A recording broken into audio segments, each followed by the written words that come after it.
The doors to the emergency room blew open like a bad verdict, and the first sound anyone heard was the scream of metal on tile.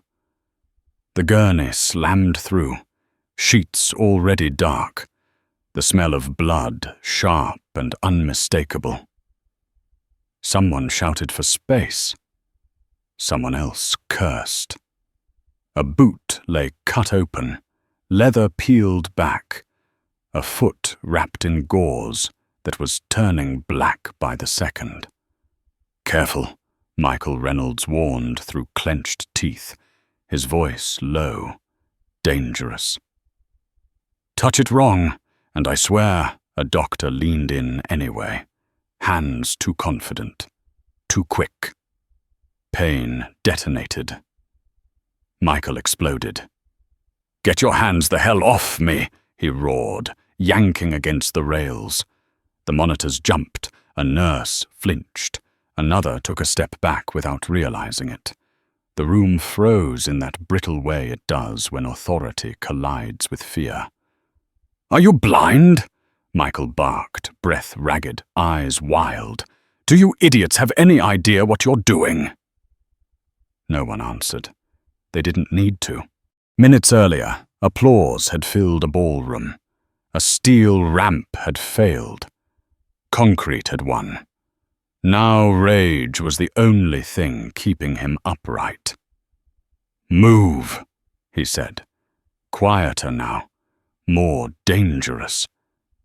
"Before I lose what's left of my patience." The gurney rolled forward to clear space.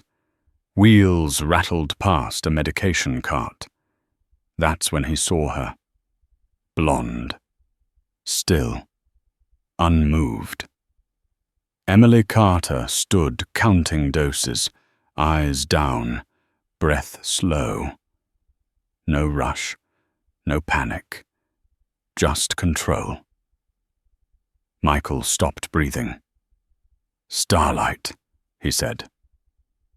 The word fell into the room and killed every sound. It wasn't her name. Everyone felt that. The doctor blinked. A nurse swallowed hard. Emily lifted her eyes just enough to meet his, then lowered them again.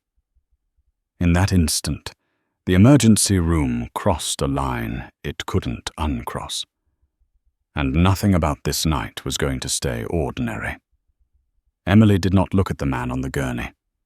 She looked at his foot. The angle was wrong. Not broken wrong, but forced. Twisted under pressure, held there by pain and pride. The swelling was uneven, climbing fast, skin stretched tight and pale where it should have been warm. Circulation was already losing ground. She tracked it the way other people tracked faces, not with fear, but with recognition. Around her, the room shook itself back into motion. A doctor cleared his throat, louder than necessary. "Let's get more pain control on board," he said, reaching for the cart. His voice carried the edge of someone protecting authority more than a patient. A nurse nodded too quickly. Someone mentioned restraints. Someone else said imaging would tell them everything. Emily heard all of it. None of it mattered yet. Michael Reynolds lay rigid, jaw locked, hands gripping steel like he was trying to bend it into submission. The anger wasn't theatrics. It was survival. He had learned a long time ago that if you stayed loud, people stayed back. He had also learned when to watch, and he was watching her now, measuring the stillness. Emily adjusted a vial by a fraction of an inch and felt the weight of eyes on her. Rookie badge. Night shift. The kind of nurse people talked over. She could feel the doctor dismiss her before she spoke, could feel the decision already made. It didn't irritate her. It focused her. Timing mattered more than permission. The doctor reached for the foot again, confident, careless. Michael sucked in a breath that scraped his lungs raw. The monitors spiked. Emily saw the toes blanch further, white bleeding into grey. That familiar tightening pulled at her chest, not panic, memory. She stepped back, hands folded, waiting. The gurney rolled forward to clear the bay. It passed her cart by inches. Michael's eyes locked onto hers, searching, trusting without knowing why. Emily met his gaze for a heartbeat this time. Just long enough to decide when to move. The doctor tried again, fingers pressing where pressure did not belong, and Michael's restraint snapped clean in half. A sound tore out of him, raw and animal, echoing off tile and glass. "Jesus, stop!" he snarled. "You're making it worse." The room tightened. A nurse hovered with medication. Another glanced toward the door, like it might open and end this. No one met Emily's eyes. "Sir, we need you to cooperate," the doctor said, tone clipped, already defensive. He reached for the dressing, adjusting, tugging. The monitors stuttered. Color drained further from the toes. Someone murmured about imaging again. Someone else mentioned ortho like a prayer. Emily watched the foot and counted the seconds between breaths. She had seen this pattern before, not in classrooms or clean bays, but under skies that thumped with rotors and nights that smelled like dust and cordite. Force before stability. Pain mistaken for progress. Vessels losing the fight quietly, while everyone argued loudly. She cleared her throat. Soft. Precise. "Doctor," she said, voice level enough to be ignored. "If you stabilize the midfoot first, you'll ease pressure on the vessels." The doctor didn't look at her. "We've got it," he said, already turning away. Authority braced like a shield. Emily nodded once and stepped back. Not retreat. Placement. She waited as the foot was adjusted again. Sharper this time. Michael roared, then went silent, breath sawing, eyes glassy. Someone reached for restraints. Emily felt the old rule surface, steady as a heartbeat. You move when moving, hej or something. The gurney shifted to clear the bay, rolling past the medication cart again. Emily was there. Michael's eyes caught hers and held. The anger fell out of his face as if someone had cut a wire. His breathing slowed. The room felt suspended, fragile as a held note. "Starlight," he said again. Quieter now. Emily didn't flinch. She stepped in, hands gloved, movements deliberate. "If you let me," she said, calm as a metronome, "I can take some pressure off before imaging." The doctor hesitated. Michael nodded once. Emily moved. Emily repositioned the foot with a touch so light it looked like hesitation. It wasn't. Her hands moved in a sequence learned far from fluorescent lights. Pressure applied in a pattern that respected bone before muscle, circulation before pain. No force, no hurry, just alignment. Michael sucked in a breath, sharp, then let it go. His shoulders dropped an inch. "Pain's down," he muttered, surprised by his own voice. The monitors steadied. The beeping smoothed into a rhythm that didn't argue with itself. Color crept back into the toes, slow but real. A nurse leaned closer without realizing it. Another exhaled. The doctor stared at the foot like it had betrayed him. "What did you do?" he asked, not accusing yet, just unsettled. "Temporary stabilization," Emily said. "We still need imaging." She stepped back, hands lowering, giving the room its authority back without surrendering the truth. The gurney rolled toward radiology, whispers trailing behind it like loose threads. Who was she? Why did he call her that? Why did it work? Emily returned to the medication cart and resumed counting doses. Fingers steady, eyes down. She felt the weight of attention, but didn't meet it. She never chased recognition. It followed when it wanted to. Minutes later, the scan lit the screen. The room gathered, ligaments torn, bones shifted just enough to choke blood. Blood flow. The doctor's mouth tightened. If they had kept forcing it, the outcome would have been permanent. No one spoke until Emily did, once. That's why it hurt. Silence answered her. As orders flew and ortho was called, the doors at the far end opened. 2 men stepped in, posture too precise for civilians. They scanned the room, then stopped when they saw Michael. Relief crossed one face. Michael nodded back, then tipped his chin toward Emily. "She's the reason my foot's still attached." The men followed his gaze. Emily didn't look up. The night had crossed another line, and the room knew it. The senior physician arrived with the kind of speed reserved for problems that might stain a reputation. Laura Bennett took in the room in one sweep, eyes sharp, movements economical. "Who did the stabilization?" she asked, already reading the scan. The doctor hesitated, then gestured. "Her." Emily felt the shift before it landed, the way attention changes temperature.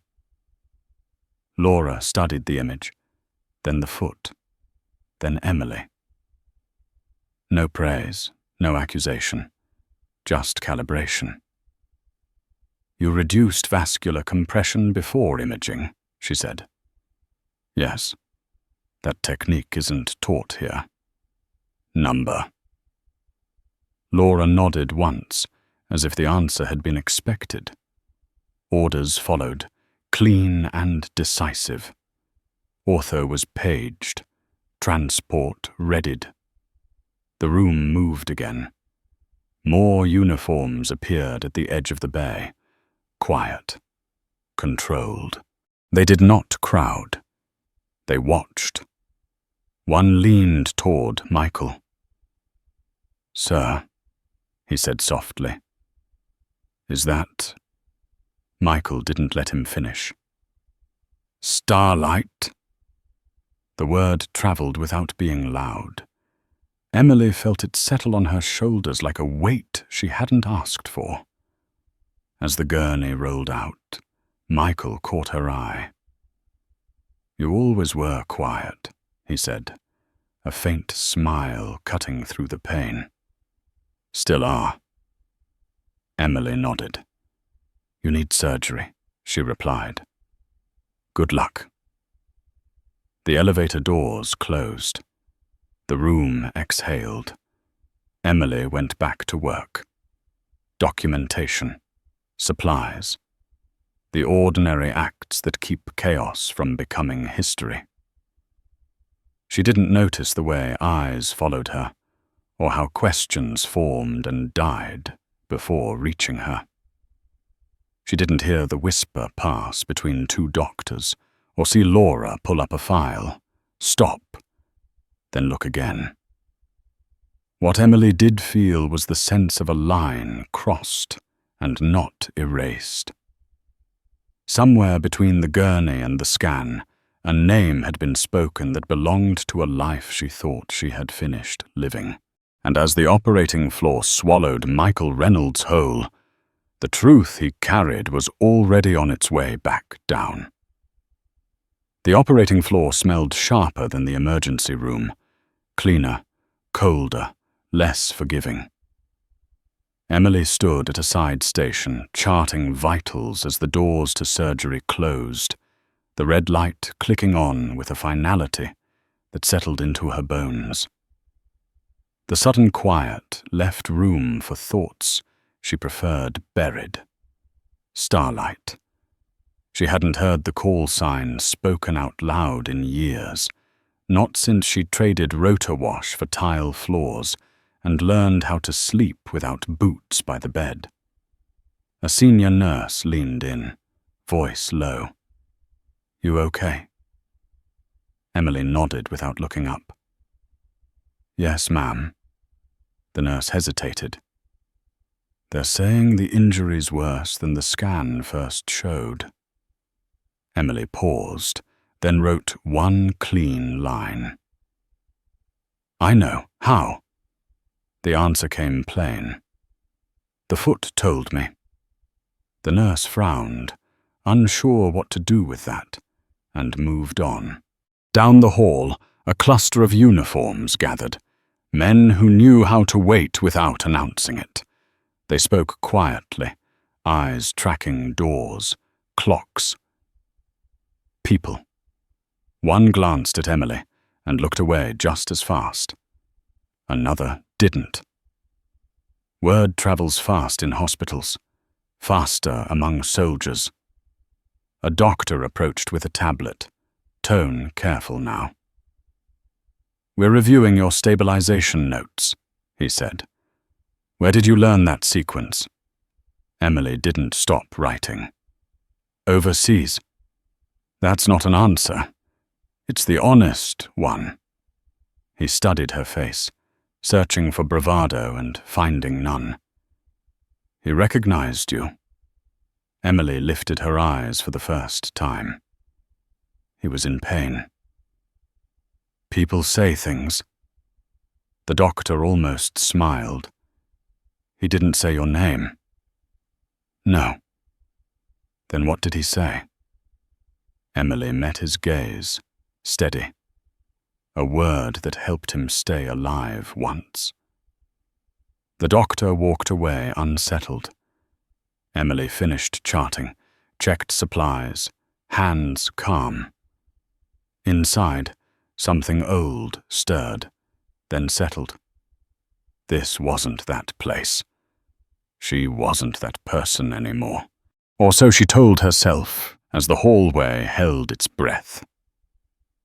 The surgery dragged on, hours stretching thin and taut, the kind of time that presses on the chest. Emily worked the floor the way she always did, efficient, quiet, invisible by design. Alarms chirped and died. Doors opened and closed. Life continued in fragments. She kept her head down, but she felt it, the subtle shift in how people moved around her, a half step of distance. A glance held a second too long. One of the soldiers approached at last, careful not to crowd her. "Ma'am," he said softly, the word deliberate. He wasn't exaggerating in there. Emily kept her eyes on the chart. "He's in pain," she replied. "Pain strips filters." The soldier shook his head once. "With respect, ma'am, he doesn't use call signs in public. Ever." That landed heavier than he meant it to. Emily's jaw tightened. He shouldn't have. He did because he trusted you. Trust. The word sat there, sharp and familiar. Laura Bennett appeared at her side, presence cutting through the noise. "Walk with me," she said, already moving.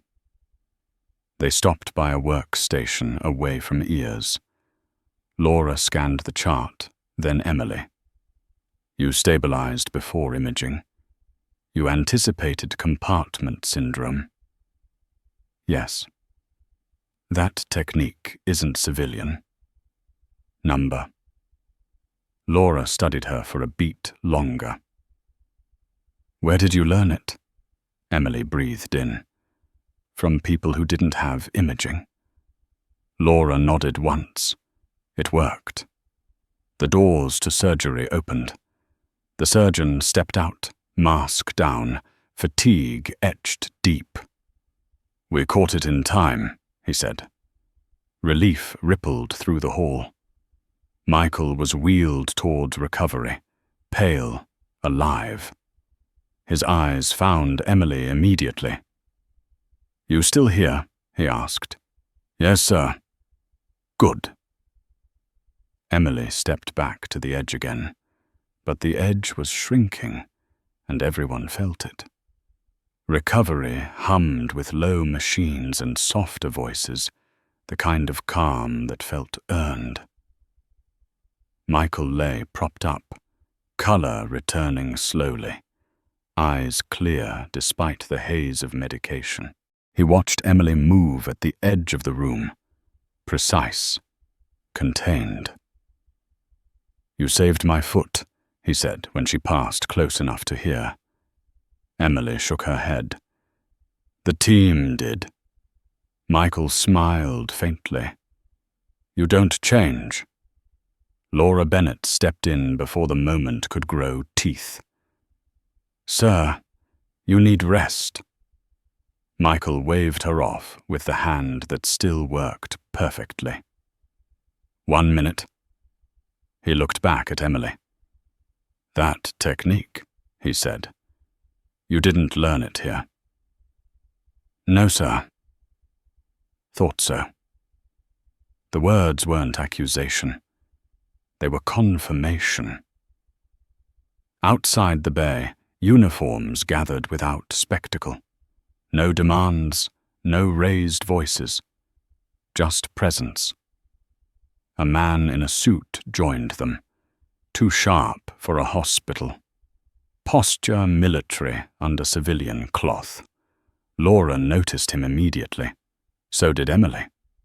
The air shifted again, quieter, but heavier. Laura returned to the chart, then to Emily. We need to talk, she said, about the patient, and about you. They stepped aside, close enough to see, but not hear. Your notes reference field protocols, Laura said. Unconventional ones. They're effective, Emily replied. They're also specific. Emily's eyes flicked to the waiting men. I don't advertise. Laura lowered her voice. You don't have to. People are noticing. In recovery, Michael shifted, wincing. Doc, he said to Laura. She knew before the scan. Laura met his gaze.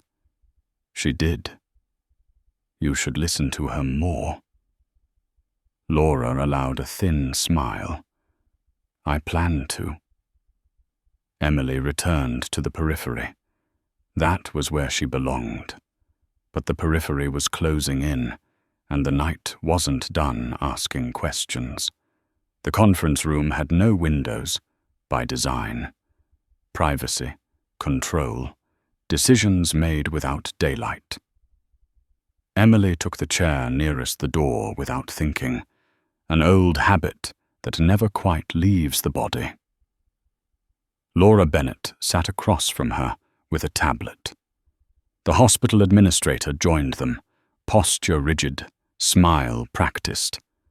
A man Emily didn't recognize stood near the wall, suit immaculate, stance unmistakable. This is informal, the man said, voice even. Emily met his eyes. Informal meetings didn't usually feel like this. Laura's gaze flicked between them. Several inquiries came in tonight, the administrator said, about the case, about you. Emily waited. Silence was a tool. She let it work. The commander requested you be present for follow-up, Laura added. He also asked for your service history. That landed. Emily's breath stayed steady. That isn't relevant to my nursing duties. The man by the wall unfolded his arms. It is when it intersects with classified operations. There it was, clean and sharp. A page slid across the table. Not hospital letterhead. Older. Government stock. Emily didn't touch it. You anticipated vascular compromise before imaging, Laura said. You knew where to apply pressure. Yes. The man nodded once. That sequence is used by naval special warfare medics. Emily held his gaze. Medics and surgeons. He inclined his head. Call sign, he said quietly. Emily didn't answer. Laura leaned forward. She doesn't have to. She doesn't, the man agreed. But the commander already did. The room tightened. He said it aloud, the administrator added. In recovery. Witnesses. The man's voice softened. Starlight. We were told you were gone. Emily closed her eyes for a heartbeat. Not fear. Calculation. I finished my service, she said. I wasn't hiding. The man studied her. Then we'll keep this contained. For now. Emily stood. Then answer your questions without me. She paused at the door. I remember who I am. Morning came without ceremony, the way hospitals prefer it. No sunrise speeches. Just the low hum of machines and the soft shuffle of shoes that had learned how not to make noise.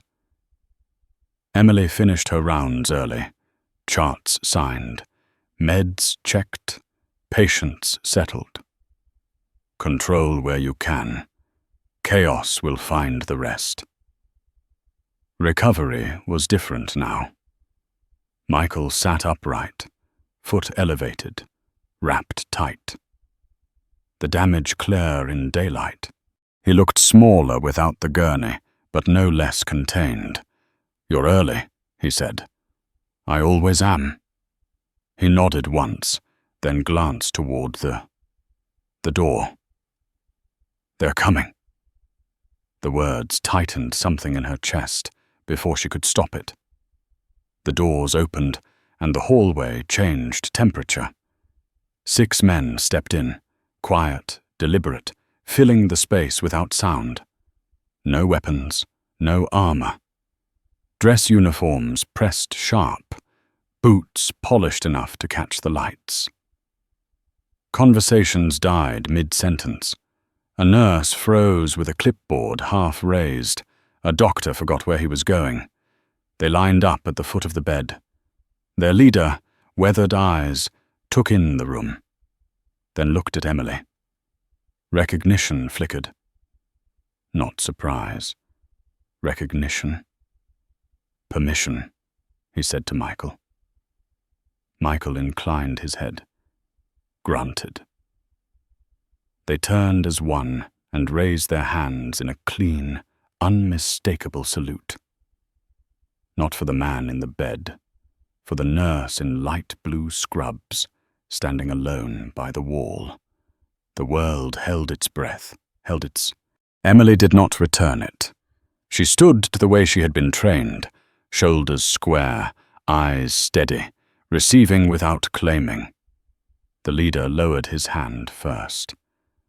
Call sign Starlight, he said, voice firm, respectful. We remember. Michael exhaled. She doesn't belong to us anymore. The leader nodded. We know. And just like that, the room understood why the night had felt larger than itself. The hallway returned to its usual rhythm, once the uniforms were gone, but the air never fully settled. Emily found herself in the supply room, reorganizing syringes that did not need it, hands moving because stillness would have said too much. Laura Bennett stepped into the doorway and waited. "You okay?" she asked, not as a superior, but as someone who had seen enough to recognize weight when it lingered. Emily nodded. "Just grounding?" Laura hesitated. "You could have stayed. They would have built something around you." Emily kept her eyes on the shelf. "I didn't leave to be honored." Laura smiled faintly. "You left to survive." Emily met her gaze. "And I am." The administrator appeared later, clipboard held like a shield. "The board reviewed your file," she said. "They want you as permanent trauma-led." Emily listened without reaction. "With conditions," she replied. "No press, no ceremonies, no using a past life to decorate donor walls." The administrator agreed without blinking. Emily added one more. If anyone ever tried to pull rank over patient care again, she would walk. That too was accepted. Emily left the hospital alone when her shift ended. No escorts, no spotlight, just a quiet parking lot and a sky dark enough to breathe under. Her phone buzzed once. An unknown number. "Still watching your 6. She typed back one word and kept walking. Weeks later, Michael returned on the crutches with bad coffee and a stubborn grin. They sat in silence, the kind that doesn't need explaining.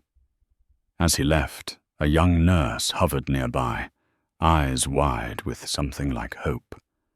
Emily smiled gently. "I'm just a nurse." If this story stayed with you, take a moment to like the video, subscribe to the channel, and comment 3 words that stayed with you.